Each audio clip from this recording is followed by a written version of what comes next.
Bro I'm confused. ChatGPT, Gemini, Claude అందరూ అన్నీ best అంటున్నారు. అసలు డిఫరెన్స్ ఏంటి? ఎప్పుడు ఏది వాడాలి? కన్ఫ్యూజన్ వద్దు. ఈ 3 పాయింట్స్ గుర్తుపెట్టుకో. First, ChatGPT. ఇది ఒక ఆల్రౌండర్. నీకు మంచి కాన్వర్జేషన్ కావాలన్నా, ఇమేజెస్ జనరేట్ చేయాలన్నా, లేదా దీని యొక్క అడ్వాన్స్డ్ వాయిస్ మోడ్తో మనిషితో మాట్లాడుతున్నట్టు మాట్లాడాలన్నా ఇది బెస్ట్ చాయిస్. Second, Gemini. ఇది ఒక రీసెర్చర్.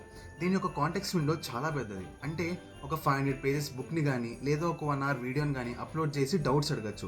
పైగా ఇది నీ గూగుల్ డాక్స్ అండ్ డ్రైవ్తో కనెక్ట్ అవుతుంది. Third, cloud. ఇది కోడర్ అండ్ రైటర్. దీనిలో ఆర్టిఫాక్ట్స్ అనే ఫీచర్ ఉంది. మీరు ఒక కోడ్ రాస్తే అది పక్కనే యాప్ లాగా రన్నే చూపిస్తుంది. పైగా ఇది రాసే ఇంగ్లీష్ చాలా న్యాచురల్గా హ్యూమన్ లైక్గా ఉంటుంది. Oh okay. అయితే టాకింగ్ అండ్ ఇమేజెస్కి chat GPT, big files and గూగుల్కి జెమినై, కోడింగ్ అండ్ రైటింగ్కి క్లౌడ్, అంతేనా? ఎగ్జాక్ట్లీ. నీ పనిని బట్టి టూల్స్ని మార్చుకో, టైం సేవ్ చేసుకో. నెక్స్ట్ వీడియోలో మనం స్టూడెంట్స్ వర్సెస్ ఎంప్లాయీస్ కోసం డిస్కస్ చేద్దాం. Please do subscribe to AI with చిన్ని.